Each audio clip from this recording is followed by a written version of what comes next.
Assalamu alaikum wa rahmatullahi wa barakatuhu. Jama'a masu kallon mu da sauraron mu a daidai wannan lokaci, barkanmu da warhaka. Barkanmu kuma da sake kasancewa da ku a daidai wannan lokaci. A yau za mu yi bayani ne dangance da ruwan Zamzam.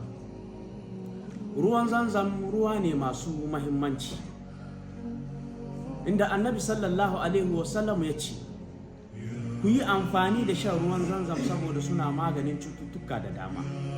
Haka zalika Annabi sallallahu alaihi wasallam ya ƙara da cewa ruwa ne masu fitowa daga ƙarƙashin ƙasar Makka mai alfarma. Ruwan Zamzam suna ƙara kaihin basira ga yaro a lokacin da ma'aifiyar shi take ɗauke da cikin shi. Haka zalika shan ruwan Zamzam yana maganin ciwon dashi, cewa da kansar kenan a turanci. Ruwan Zamzam yana maganin diabetes, ciwon sukari kenan.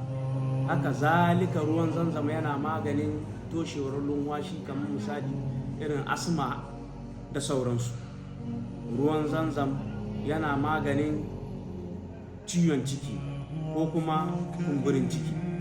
Zalika ruwan Zamzam yana da matuƙar tasiri ga masu fama da matsalar fitsari, ko mutum ya kwanta ya yi fitsari, kamar ga masu fitsarin kwance ko kuma wanda ya manyanta amma bai iya rike fitsari. Ruwan Zamzam suna da matukar amfani ta wannan fanni.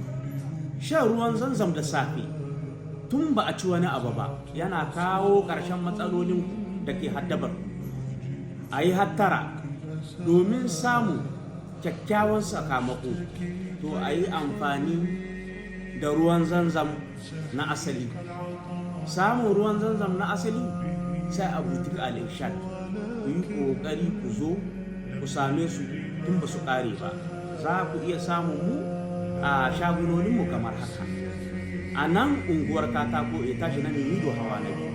Haka zalika a unguwar Lazare muna nan kallacin Kwafsarai. To a yi ƙoƙari a samu ruwan Zamzam, domin amfani da ruwan Zamzam kare lahiyar jikin ku. Salamu alaikum.